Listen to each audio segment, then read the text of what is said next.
Assalamualaikum warahmatullahi wabarakatuh. Waalaikumsalam warahmatullahi wabarakatuh. Selamat pagi Bu Ika. Pagi Pak Wahyu. Maaf Bu Ika mengganggu waktunya nih. Saya menemui Ibu dengan tujuan akan melakukan wawancara nih Bu.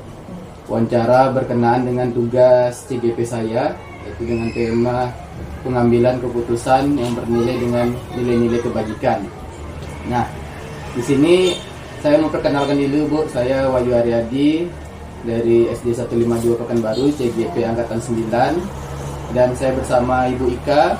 Ibu Ika Ifriani ini merupakan pelaksana tugas sementara di SD 152 Kota Pekanbaru. Benar Bu? Benar Pak. Baik Bu, minta waktunya sebentar.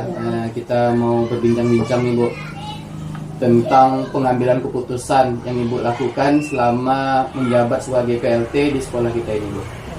Ibu.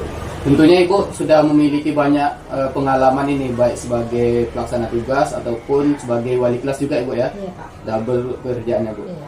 Baik, kita awali dulu Bu dengan pertanyaan saya pertama ini. Selama ini Bu, bagaimana Ibu dapat mengidentifikasi kasus-kasus yang merupakan dilema etika atau bujukan moral Bu? Begini Pak Wahyu ya. Iya, Bu. Dia kan dilema etika atau bujukan moral. Jadi Ya. kita kan harus bedakan dulu mana yang dilema etika, mana yang bujukan moral. Betul. Kalau yang dilema etika ini kan dia bertentangan nih Pak.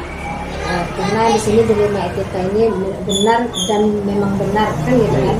Sedangkan yang bujukan moral ini keperluannya benar, tetapi apanya ada yang salah gitu, pelanggarannya di bidang hukum lah gitulah contohnya Pak Wahyu ya. Jadi harus kita telusuri dulu ya Pak Wahyu ya. Mungkin itu aja dari saya Pak Wahyu untuk yang pertanyaan Pak Wahyu tadi ya Pak Wahyu. Oke Bu, terima kasih Bu. Baik Bu, kita lanjutkan Bu di pertanyaan kedua. Ya. Jadi Bu, selama ini bagaimana Ibu menjalankan pengambilan keputusan di sekolah Ibu ini, terutama untuk kasus-kasus di mana ada dua kepentingan yang sama-sama benar Bu, atau sama-sama mengandung nilai-nilai kebajikan. Mungkin yang pertama ya Pak Wahyu ya, bagaimana kita menjalankan keputusan ini. Mungkin saya pertama sekali saya identifikasi dulu permasalahannya apa ya Pak Wahyu ya. Kemudian setelah itu mungkin saya akan mengumpulkan data-data ya Pak Wahyu ya yang kita perlukan. Kemudian harus adanya komunikasi dengan sesama guru ya Pak Wahyu ya. Komunikasi. Iya, komunikasi. Kemudian sudah komunikasi itu kita musyawarah dulu lah Pak Wahyu kan, dengan memanggil semua mungkin warga sekolah kan mungkin Pak ya, kita identifikasi apa permasalahannya yang benar-benar terjadi ya Pak ya. Mungkin saja ya Pak ya. Oke Bu. Jadi Ibu tadi melakukan pertama ada identifikasi masalah ya Bu ya. Ya. Kemudian Ibu mengumpulkan data-data yang faktual Ya. Bu ya. Kemudian Ibu juga di sini menjalin komunikasi Ya, untuk Pak. mencari informasi di Bu tujuannya. Pak. Kemudian terakhir dilakukan musyawarah. Ya, Pak. Oke, terima kasih Bu. Iya, sama. Untuk pertanyaan ketiganya, langkah-langkah atau prosedur seperti apa yang biasa Ibu lakukan selama ini untuk menyelesaikan permasalahan di sekolah kita ini, Bu? Mungkin saya cari dulu lah apa pokok permasalahannya Oke. Pak ya. Kemudian setelah itu saya akan mencari bukti-bukti dari berbagai sumber dulu. Mengapa ini bisa terjadi itu ya Pak ya. Kemudian sesudah itu mungkin saya akan memanggil yang bersangkutan dulu ya Pak ya, supaya bisa kita selesaikan permasalahannya Pak ya.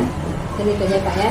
Oke, berarti Ibu mengidentifikasi permasalahan dulu ya. Iya, iya. Nah, pokok masalahnya ini Ibu harus tahu dulu. Iya. Baru Ibu lanjutkan dengan kegiatan-kegiatan yang dapat mengumpulkan berbagai data ya Bu. Iya. Oke Bu, kita lanjut ke pertanyaan yang keempat. Hal-hal apa saja yang selama ini Ibu anggap efektif dalam pengambilan keputusan pada kasus-kasus dilema etika? Mungkin yang saya anggap efektif mungkin Pak, pertama kali mungkin saya mengenali dulu ya Pak ya, nilai-nilai yang saling bertentangan tadi apa saja, kemudian Pak ya, kemudian saya menentukan siapa yang terlibatnya ya Pak ya. Nah, kemudian saya mengumpulkan fakta-fakta yang relevan dengan situasi ini ya Pak ya.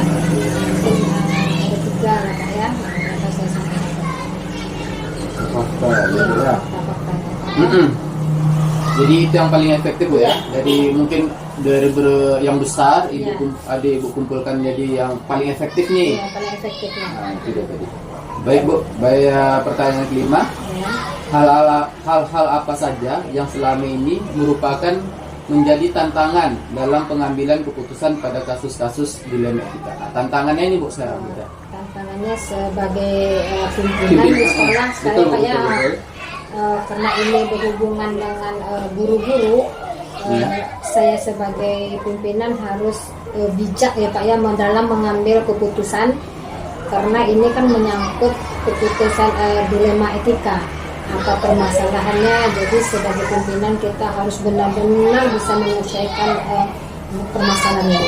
Itu jadi Pak ya. Baik Bu. Jadi karena kita ini banyak bersinggungan dengan guru-guru juga Iya, ya, Pak, Ibu ya. juga pimpinan juga, jadi harus objektif Bu ya, Iya. so adil Bu. Ya. Oke baik Bu, terima kasih. Nomor 6-nya, apakah Ibu memiliki sebuah tata cara atau jadwal tertentu Bu dalam menyelesaikan suatu permasalahan dilema etika? Apakah Ibu langsung menyelesaikan di hari itu juga, atau Ibu memilih jadwal tertentu untuk menyelesaikannya? Dan prosesnya seperti apa? Mungkin kalau untuk permasalahan tadi Pak, misalnya terjadinya hari ini, Iya. saya sebagai pimpinan mungkin menyelesaikannya hari ini juga Pak. Oke Bu. Tujuannya gini Pak, supaya permasalahan ini kita selesai dan tidak berlarut-larut ya Pak ya, harus segera kita selesaikan. Tujuannya supaya sama-sama bisa kita rubah apa permasalahan ini Pak ya. Jadi Ibu memilih langsung menyelesaikan di hari tersebut Bu ya, Iya, hari tersebut, langsung ya. cepat tanggap Bu ya, Ya. untuk menyelesaikannya agar permasalahan tersebut tidak berlarut-larut. Oke. Untuk nomor 7 Ibu, adakah seseorang atau faktor-faktor apa yang selama ini mempermudah atau membantu Ibu dalam mengambil keputusan dalam kasus-kasus dilema etika? Ada ya Pak ya. Ada Bu ya. Pertama warga sekolah, itu mungkin guru ya Pak ya. Guru itu kan terbagi Pak, ada wakil kita kan Betul, gitu betul. Pak, ada wakil, ada nanti yang bagian kurikulumnya juga ada. Kemudian mungkin kita akan komunikasi juga dengan ketua K3S. Oke. Kemudian kita juga punya komite di sekolah. Kemudian kita juga ada pengawas ya Pak ya. Jadi secepatnya diselesaikan kan gitu kan Pak. Nah, Oke. itulah yang membantu saya Pak. Jadi Bu, jadi selama ini dalam membantu Ibu, misalnya menghadapi suatu permasalahan, Ibu ada menjalin komunikasi juga dengan warga sekolah Bu ya, Iya, warga yang terdiri sekolah. guru, wakil-wakil, Iya. kemudian Ibu dengan ketua K3S juga ya Bu. Iya. Kemudian ada komite dan juga pengawas sekolah membantu Ibu dalam menentukan atau mengambil keputusan dari suatu permasalahan Iya. Ibu. Itu Bu, pertanyaan terakhir ini. Dari semua hal yang telah Ibu sampaikan tadi, pembelajaran apa yang dapat Ibu petik dari pengalaman Ibu mengambil suatu keputusan dilema etika? Karena tadi pertanyaannya sudah ada sekitar 7 ya Pak Iya, ya. Bu, betul. Mungkin dalam memecahkan masalah tadi kita harus bisa menuntaskan sesuatu itu, harus kita identifikasi dulu Betul. Pak. Apakah ini benar-benar dilema etika, apakah ini memang benar-benar rujukan moral. Jadi sebagai pimpinan saya harus bisa betul-betul menuntaskan ini setelah saya identifikasi ini ya. Jadi Ibu, faktor yang pertama itu Ibu harus mengetahui dulu Bu, Iya. ini permasalahan ini dilema etika atau rujukan moral Bu. Iya. Setelah Ibu mengetahui, oh ini dilema etika, baru Ibu akan membuat prosedur Iya. untuk menyelesaikan permasalahan dilema etika ini. Iya. Betul betul Ibu? Ya, betul Pak. Oke. Ayo. Terima kasih Bu, ini atas waktunya saya telah diberikan kesempatan untuk mewawancara Ibu dan menggali ilmu dari Ibu bagaimana proses pengambilan keputusan itu dapat dilakukan dengan bijak dan adil untuk semua pihak Ibu. Ya, Pak. Oke. Terima kasih waktunya Bu. Ya.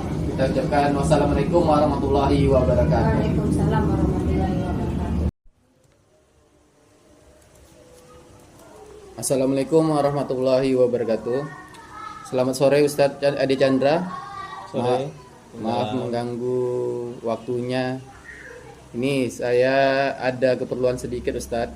Ada untuk kegiatan CGP saya, yaitu kegiatannya adalah mewawancarai kepala sekolah dengan tema pengambilan keputusan berbasis nilai-nilai kebajikan sebagai pemimpin. Nah, di sini Ustadz Ade Chandra merupakan kepala sekolah dari SDIT Insan Tama 2 Ustadz ya. Ya. Baik Ustadz. Ini untuk wawancara kali ini Ustadz, ada beberapa pertanyaan yang akan saya ajukan kepada Ustadz. Bagaimana tahapan-tahapan atau prosedur dalam pengambilan suatu keputusan untuk menyelesaikan permasalahan. Ya, ini poin besarnya itu adalah tentang dilema etika dan bujukan moral. Nah, di sini ada pertanyaan pertama Ustadz. Selama ini Ustadz, bagaimana dapat mengidentifikasi kasus-kasus yang merupakan dilema etika atau bujukan moral Ustadz? Yang jelas dalam suatu instansi itu, di mana ada seorang pemimpin di sana, pasti akan banyak sekali kasus yang dihadapi. Baik itu kasus yang keduanya benar, tapi saling bertentangan yang dikenal dengan dilema etika. Ataupun kasus yang salah satunya benar dan lainnya salah. Nah, dalam kedua kasus tersebut harus diidentifikasi dulu dengan benar, agar tidak ada kesalahan dalam mengambil keputusan. Nah, cara saya untuk mengidentifikasi yang mana dari kedua kasus tersebut adalah dengan memahami masing-masing kasus. Untuk memahami kasus tersebut, saya harus berkomunikasi dengan pihak-pihak yang terlibat. Setelah permasalahan sudah dipahami, maka saya perlu melakukan beberapa hal untuk bisa memetakan apakah kasus tersebut merupakan bujukan moral atau dilema etika. Untuk itu perlu dilakukan daftar atau dibuatkan daftar pertanyaan identifikasi kasus. Syarat sebuah kasus merupakan dilema etika jika kedua masalah yang berbenturan tersebut tidak melanggar hukum dan serta norma-norma yang berlaku atau menimbulkan ketidaknyamanan sosial. Jika kasus yang diidentifikasi lolos dari syarat-syarat tersebut, maka dipastikan itu adalah kasus dilema etika. Dan sebaliknya, jika syarat-syarat di atas tidak terpenuhi, maka itu adalah kasus bujukan moral. Oke, baik Ustadz. Jadi itu tadi ya Ustadz ya, dalam membedakan kasus yang merupakan dilema etika dan juga bujukan moral. Oke, baik Ustadz. Pertanyaan yang kedua, selama ini bagaimana Ustadz menjalankan pengambilan keputusan di sekolah Ustadz, terutama untuk kasus-kasus di mana ada dua kepentingan yang sama-sama benar atau sama-sama mengandung nilai-nilai kebajikan Ustadz? Untuk kasus dilema etika, saya biasanya mempertimbangkan kedua hal yang sama-sama benar tersebut, membenturkan faktor apa atau pihak mana. Apakah kepentingan perorangan atau kepentingan banyak orang, mengandung nilai-nilai kebenaran atau kesetiaan, rasa adil atau belas kasihan, ataukah berdampak untuk saat ini atau seterusnya. Oke, baik Ustadz. Jadi itu tadi Ustadz ya. Kemudian untuk pertanyaan berikutnya Ustadz, langkah-langkah atau prosedur seperti apa Ustadz yang biasa Ustadz lakukan selama ini? Biasanya kalau yang saya lakukan itu lebih ke penalaran. Penalaran Ya, Ustadz, penalaran atau suara hati itu sebaiknya sejalan untuk memilih kebenaran yang paling kecil mudaratnya dan paling besar manfaatnya. Oke, Ustadz. Dengan mempertimbangkan kepentingan peserta didik jika kasus itu berhubungan dengan peserta didik. Berdasarkan pada prinsip berpikir berbasis hasil akhir, berpikir berbasis peraturan, dan berbasis rasa peduli.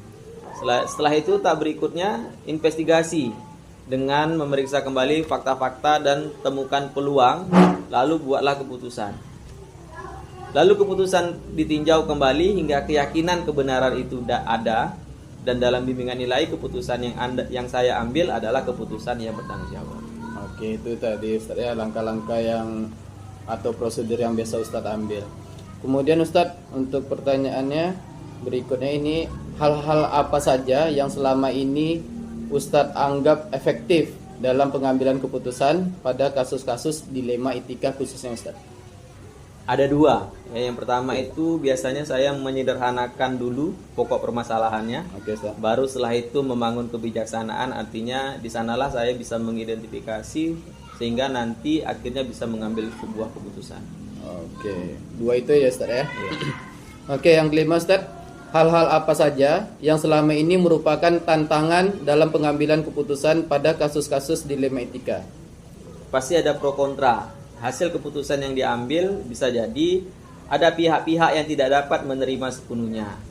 Nah, ada proses untuk dapat memahamkan sebagian orang untuk secara ikhlas menerima dan menjalankan keputusan menjadi sebuah tantangan, serta untuk tetap istiqomah dalam menjalankan keputusan yang sudah disepakati.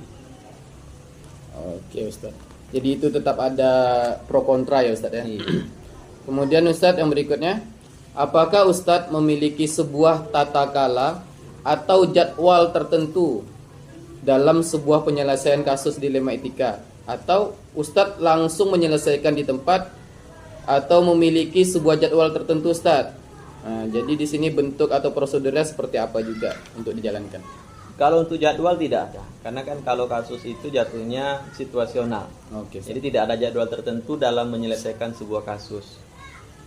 Prioritas kasus mana yang perlu diselesaikan secepatnya itu tergantung dari jenis kasus dan pentingnya kasus tersebut diselesaikan. Oke, Ustaz. Ya, agar tercipta lingkungan sekolah yang sehat kondusif buat warga sekolah. Oke. Kemudian Ustadz, adakah seseorang atau faktor-faktor apa yang selama ini mempermudah atau membantu Ustadz dalam pengambilan keputusan dalam kasus-kasus dilema etika? Salah satunya itu komunikasi ya antar semua warga sekolah. Oh, Warga sekolah ini ada yayasan, ada orang tua, ada rekan kerja, ada warga sekitar. Selain itu pengelolaan emosi yang baik dan pemahaman tentang teori pengambilan keputusan sebagai seorang pemimpin menjadi faktor yang saya anggap bisa mempermudah dan membantu saya dalam mengambil keputusan. Oke, Ustaz. Ini Ustadz, pertanyaan terakhir. Dari semua hal yang telah Ustadz sampaikan tadi, pembelajaran apa yang dapat Ustadz petik dari pengalaman Ustadz dalam pengambilan keputusan, terutama di dilema etika ini? Dari kejadian-kejadian saya dalam menghadapi kasus, terutama di dilema etika, dalam mengambil sebuah keputusan itu saya biasanya mengidentifikasi jenis kasusnya dulu. Oke, Ustaz. Harus bisa dilakukan lebih awal dengan melakukan pengujian-pengujian. Lalu lakukan pengujian benar lawan benar untuk dapat menentukan paradigma apa yang akan kita pilih, sehingga keputusan bisa diambil sesuai dengan prinsip-prinsip yang tidak merugikan siswa. Oke Ustadz, terima kasih waktunya atas tanggapan-tanggapan dari pertanyaan saya tadi. Semoga ini dapat membantu saya untuk menyelesaikan tugas. Baik Ustadz, terima kasih waktunya. Wassalamualaikum warahmatullahi wabarakatuh. Waalaikumsalam.